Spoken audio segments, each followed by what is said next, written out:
E nós estamos de volta com Bastidores do Poder. Agora a gente está com o Henrique do Vale. O Henrique está lá em Nova York, vai falar para a gente o que o americano está pensando, como é que está vendo esse rolo no Afeganistão, o americano saindo fugido de lá.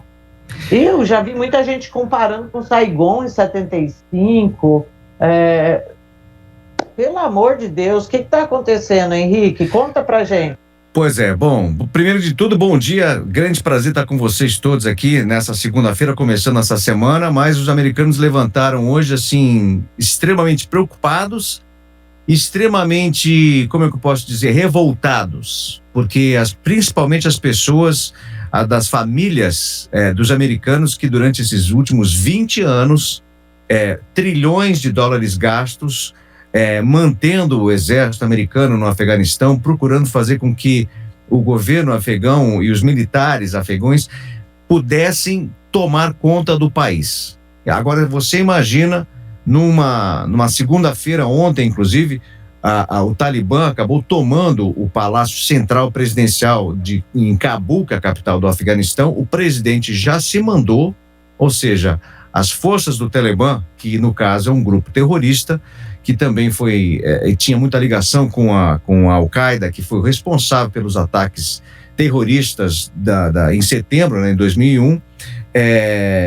Houve essa guerra durante 20 anos, inclusive o próprio presidente Biden disse que durante todo esse tempo chegou a hora, no caso, das forças militares do Afeganistão começar a cuidar do seu país e, na verdade, como eu estava dizendo, as famílias dos militares, quando viram essa situação, hoje de manhã cedo, inclusive a mídia americana só falando sobre isso, extremamente desgostosos com o governo americano, porque acha que a inteligência que foi usada para achar, no caso, que o governo afegão estava com condições totais de continuar esse trabalho e impedir a entrada do Talibã. Só que, na verdade, a gente está vendo que isso não é realidade. Então, está havendo uma culpa muito grande com o presidente Biden, de toda a administração, de achar e não acreditar que o Talibã pudesse tomar o país inteiro assim em algumas semanas. Porque em abril o presidente Biden já havia anunciado que as tropas americanas seriam totalmente retiradas, né? E eles achavam, inclusive, que durante esse período os militares afegãos já tinham condições de cuidar do país, o que no caso não é verdade. Tanto é as imagens que eu estou acompanhando hoje de manhã cedo, só um minutinho, Rose. Uhum. Existem assim pessoas indo ao aeroporto em Cabul, todo mundo tentando sair do país, um caos geral. Loteamento lá. Não, inclusive já, pelo que eu acabei caindo de avião, né? Exatamente. Tanto é que os militares americanos já conseguiram, mataram 2 pessoas no aeroporto. Começou o disparo de tiro, aquela coisa toda. E o que a gente sabe é que as pessoas que trabalhavam na Embaixada Americana já conseguiram sair, estão seguras. Mas aquele caos geral que a gente achava que isso nunca pudesse acontecer assim tão rapidamente.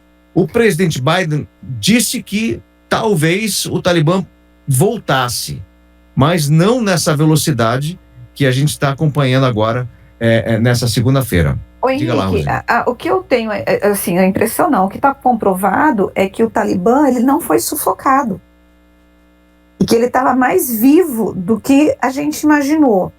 E você acha que houve um erro estratégico dos Estados Unidos em retirar as tropas sem que houvesse essa possibilidade do exército afegão controlar e todo o investimento que foi feito lá, tudo que foi gasto? Exatamente.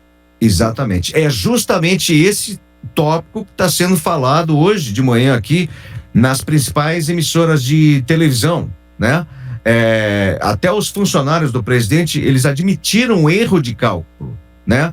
Eles achavam que, na verdade, essa estratégia que o governo americano estava achando pudesse dar um tempo suficiente para que as forças em Cabul, no caso, né, tivesse condições de cuidar do país. Mas aquela história, a gente viu agora hoje que não era, foi um erro realmente do governo americano com relação a esse tipo de coisa.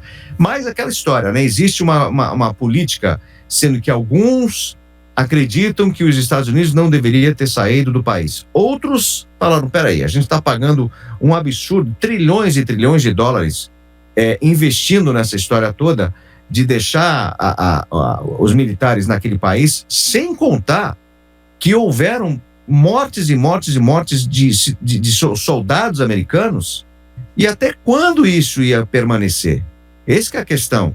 E os americanos pagando um absurdo de taxa para manter o governo americano lá. Certamente, hoje, numa entrevista, um general que inclusive trabalhou no Afeganistão disse que durante esses 20 anos, a gente não pode só olhar que foi um desperdício. Ele disse que durante esses últimos 20 anos, os Estados Unidos conseguiu aprender muito mais sobre a região, conseguiu ganhar tempo para que o terrorismo que não crescesse, e a gente viu que, inclusive, durante esse período todo, houveram muito menos ataques terroristas contra os Estados Unidos do que anteriormente. Então, de uma certa forma, ele disse que esse período que os Estados Unidos permaneceu no Afeganistão não foi totalmente em vão, né? Justamente porque ele não teria nunca como justificar a morte de uma série de soldados americanos, dizendo, peraí, a gente passou 20 anos lá, depois de 20 anos a gente sai e depois de menos de 6 meses o país é totalmente tomado por um grupo que tem a principal ideologia terrorista, né? E outra questão também que está sendo falada hoje de manhã cedo é com relação às mulheres e crianças, porque o sistema, o Talibã não é uma forma de governo. Então, assim, o que eles estão falando? O Talibã ocupando o governo, ocupou o palácio, será que vai haver um diálogo de paz na forma com que o próprio Talibã iria, no caso, governar o governo do Afeganistão? Provavelmente não, porque a ideologia desse grupo é de terrorismo, é de impor e não de conversar. Então é essa questão que está sendo discutida hoje de manhã cedo, e a preocupação de outros países de retirar os estrangeiros, principalmente do país hoje, mas as crianças, as mulheres, os afegãos que já conviveram com o grupo Talibã, está desesperado para sair do país. Olha, gente, para viver com esses caras, eu acho que né, tendo esses caras te olhando como inimigo, é preferível morrer. Como as notícias são de que vários já foram executados. Aqueles que tinham contato, que trabalhavam como intérprete e que tinham contato com forças americanas, já está tudo morto. Agora, assim, eu fico olhando, principalmente, gente, a questão das mortes. Os trilhões gastos, eu acho que isso é uma coisa para se colocar na conta. Mas o que existe de soldado que morreu e o que existe de soldado que voltou traumatizado para casa, incapaz de tocar uma vida normal, eu acho que cada família que tem uma pessoa dessa no seu seio deve estar se sentindo hoje extremamente decepcionada com o governo. Mas eu não sei se é o Biden, entendeu?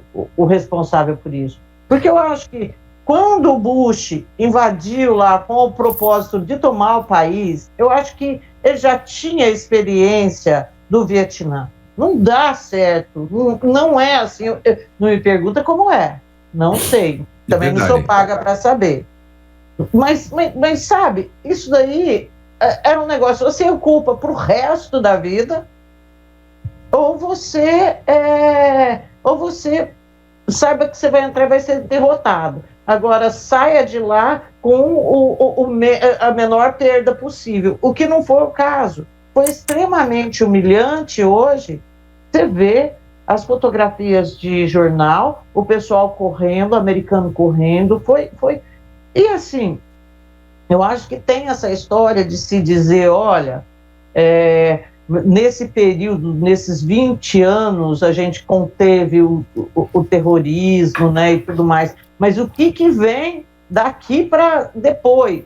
E o que vai acontecer com esses, como já está acontecendo, que ficaram lá? porque é uma parcela muito pequena que tem condição de deixar o país. Exatamente. Não, e outra coisa, hoje de manhã cedo apareceu uma entrevista. Não, apareceu uma entrevista de um soldado, onde ele foi perguntado: olha, eu servi no Afeganistão, eu perdi amigos que combateram comigo, e isso é um tapa na cara. Segundo o próprio soldado, né? Então, aquela história, mas até quando a gente tem que ficar lá cuidando deles? Não dá para você também ficar. É uma situação extremamente difícil, porque como é que você faz? Você vai ficar lá eternamente cuidando de uma guerra civil num país que a gente sabe que a ideologia deles é completamente diferente da nossa, e não existe diálogo com eles. É uma coisa imposta, né? Então é uma coisa que é difícil da gente poder falar, bom, vamos entrar, mas se entrar não vai poder sair mais. Veja, ou você não entra, e se entrar você tem que saber como sair com menos prejuízo possível, né? Exatamente. E que não é possível, porque a gente tem a experiência do Vietnã. Gente, é muito complicado, mas agora que dá angústia, Henrique do céu. Eu fico angustiada por tudo que vocês colocaram, mas o meu maior desespero agora é o futuro das crianças e das mulheres. Porque, gente, o que a gente tem de atrocidades que são cometidas contra esses dois grupos é terrível. Eu fico apavorada. Eu falo, gente, em pleno século XXI, a gente achando que daria um jeito nessa situação lá no Afeganistão, de repente, em menos de 15 dias, tudo volta a estaca zero e com ódio maior. Por quê? Porque agora quem apoiou as forças contra eles vão ser alvos, como você colocou, muita gente já está sendo executada. Imagina o sangue nos olhos que esses caras vão estar, Henrique. Exatamente. Não, elas não têm o que aconteceu durante esses 20 anos, as mulheres e as meninas tiveram uma liberdade que acabou crescendo, né? A forma delas se expressarem, elas começaram a ter, como eu posso dizer, uma vida própria. Né? Voz. Né? E cresceu por causa da liberdade civil dentro do país, porque os Estados Unidos estavam lá, eles conseguiram expulsar cultura, eles conseguiram expulsar o grupo Talibã do Afeganistão. Então a influência de impor o seu tipo de pensamento acabou não existindo mais. De repente eles entram e falam assim: agora quem manda de volta que sou eu. Aquelas crianças que agora já não são mais crianças, que já estão nos 20 anos, vamos dizer assim, que já têm uma mentalidade completamente diferente, como é que vai ser o futuro delas? Né? Essa que é a questão. Então é por isso que existe hoje, eu estava acompanhando as imagens, é impressionante. Se você abrir aí qualquer canal de televisão aqui nos Estados Unidos, você vai ver imagens das pessoas correndo na frente dos aviões, o aeroporto um caos geral para poder embarcar, para poder sair de lá. Eles não querem saber para onde estão indo, eles querem sair da região, querem sair fora e começar do zero novamente, porque eles acham que na verdade o futuro não tem futuro, e é uma coisa realmente muito triste. Sabe o que eu me lembro, o Henrique falando isso? Bom, eu estava nos Estados Unidos quando, um pouco depois da queda do Shah Reza Pahlavi lá no Irã, e quando o pessoal religioso assumiu lá o Irã.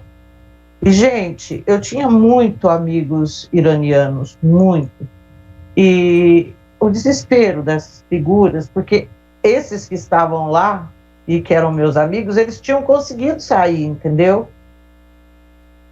Antes dos fundamentalistas assumirem. Só que eles tinham família, eles tinham parentes, e com a saída deles, os parentes que ficaram eram punidos por causa da saída deles, mas era punido morrendo apedrejado. Gente do céu, era tão dramática a situação.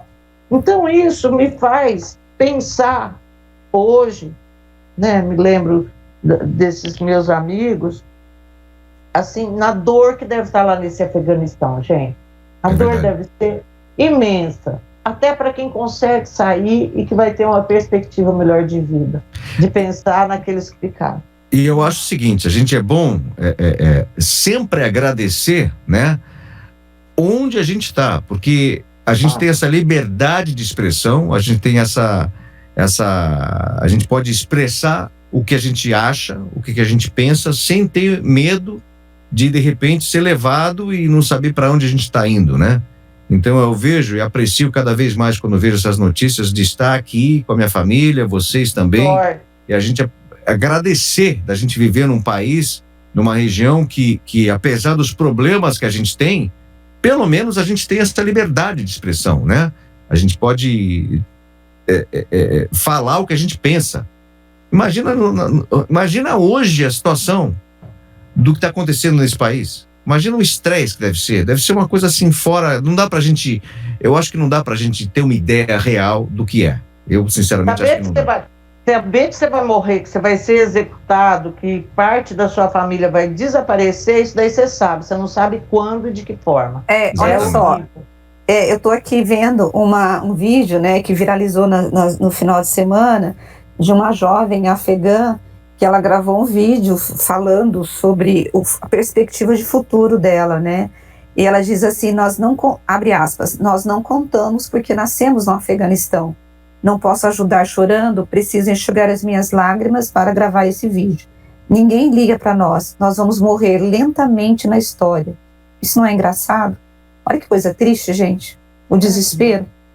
Exatamente. E agora, nessa história toda, a gente está vendo aí a Rússia e a China, de uma certa forma, só olhando, tranquilo, a situação, os americanos saindo, e é uma forma do governo russo e do governo chinês só ficar de stand-by para ver o que vem pela frente aí, né? E o que eles vão fazer, né? O que vão fazer, exatamente. Pois é. Bom, Henrique, nossa, dia triste. Quero te agradecer muito aí ter aceitado o convite para falar aqui conosco. Sempre disponível, querida, sempre. Mas muito obrigada. Então Beijão para você. Beijo para você, boa segunda. E aí a gente tá de volta em breve. Tá certo. Obrigada, Henrique. Beijão, Beijo pra vocês. Henrique. Tchau. Tchau.